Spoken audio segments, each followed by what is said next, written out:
আর এখানে কি করছিল এটা স্থানীয় ঘটনাটা একটু বলেন আমাদের। মানে ওই বিপুল চামড়াটা ধরো এই গাছটা বেচতে নিষেধ করেছে, আগে নিষেধ করছিল। তো ওর ওই ছোট ভাই ওইটি মানে এই গাছটা বিক্রি করে, তোর বড় ভাই কইছিল যে গাছটা বেশি মেলা দিনকে দোল বিক্রি হলে বহু বাবাও আগে কয়ে গেছে দোল যাবো ওই ছোট ভাইকে বিক্রি করে ফেলেছে। হ্যাঁ, বেসলি পারে এই জায়গায় কোনো করা ফিরিয়ে ওই গাছ কাটতে শিকার চলে আমাদের এই স্থানীয় এই জায়গার কেউ করিনি। তো কাটা খালের ওই জায়গাতে মানে ওনারা তো জানে না, ওনারা আসিয়ে মানে এই গাছ কাটতে গেছে। তারা ফোন দিছিল ওই উত্তমই গাছ কিনি, তারাই আসিয়ে যে সময় গাছ কাটতে গেছে তাহলে 3 দিন নিষেধ করছে। 3 দিন নিষেধ করছে কারা? নিষেধ কি না করেছে তা এই জায়গা থেকে নিষেধ করছে যে আমার ওই ঠ্যাংটা কাটিস। হ্যাঁ, যাহা তো 2-3 বার কইছে যে এই জায়গা ছিল জিন্না, ওই জিন্নার কাছে আবার গাফাচ্ছে ওরা যে করা থেকে যে এই তুই নিষেধ করতেছিস গাছ ছিল বিপুলি ছোট ভাই, তা তোরা নিষেধ অর্থাৎ কথা আমি তো তোমাকে কিছুই কই।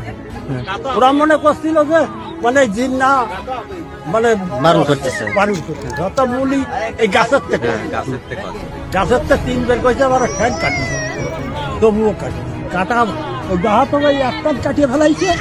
ওই সময় মানে ওনার শরীরের মধ্যে খুব খারাপ লাগে, মানে সকলেরই মানে খারাপ লাগছে।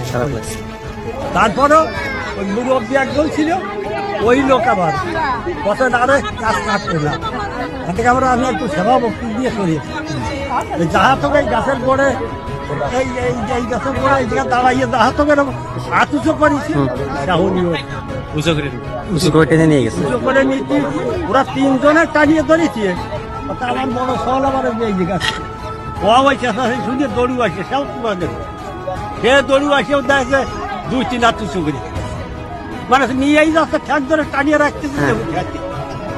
তারপরে উঠলো ওরা 4-5 জনের যখন টানিয়ে ধরেছে তাহলে তো সব ছাড়িয়ে দিলে পড়িয়ে এইখানে লুটে রেখেছিল, উঁচু নিয়ে গেছিল। আর গাছ ওই গাছ দিয়ে রক্ত বেড়াইছে ওই যে সারিয়ে গাছেরই তো আমরা তো আসে গেলাম যে গাছ দিলাম সারিয়ে বাড়ি ওই গালের কাটতে সাধারণত রক্ত তো হয় না। এই হয়েছে কথা, তাহলে তো অসুস্থ সবাই, যে কিনেছে তার ছেলে অসুস্থ, তার বাসটা অসুস্থ, আর যে বেঁচেছে তার সওয়াল অসুস্থ, তারাও অসুস্থ, আবার যে কিনেছে তারও, আবার যারা কাটতেছে তারা 3 দিনই সব জায়গারই কেউ ভালো না, একজনরাও ভালো, কিনাওয়ালারও সওয়াল অসুস্থ, সে অসুস্থ, বেচাওয়ালারাও, আবার যারা কাটতে আসছিল তারা সবাই অসুস্থ। এখনো কোনোটা সুস্থ